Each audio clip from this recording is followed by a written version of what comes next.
Praise the lord మిత్రమా, నీవు ఎవరికీ చెప్పుకోలేని బాధతో భారమైన హృదయంతో ఉన్నావా? రాత్రిళ్ళు నిశ్శబ్దంగా కన్నీళ్లు పెట్టుకుంటున్నావా? నా ప్రార్థన దేవుడు వింటున్నాడా? నా పరిస్థితి ఎప్పుడు మారుతుంది అని ప్రశ్నించుకుంటున్నావా?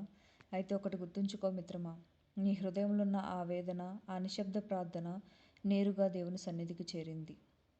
అందుకే దేవుడు ఈరోజు నీకు ఒక గొప్ప వాగ్దానం ద్వారా మాట్లాడబోతున్నాడు మిత్రమా. ఇజ్రాయేలు దేవుడు నీవు చేసిన మనవిని నీకు దయచేయునుగాక. ఎంత గొప్ప వాగ్దానం కదా మిత్రమా.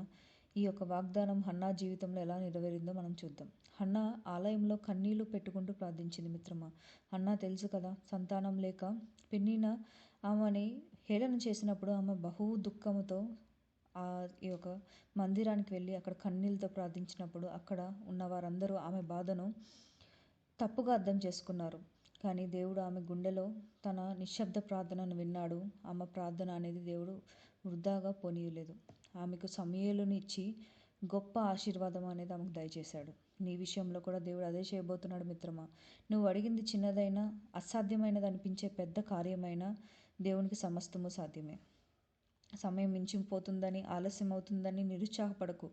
దేవుని సమయం ఎప్పుడూ ఖచ్చితమైంది మిత్రమా.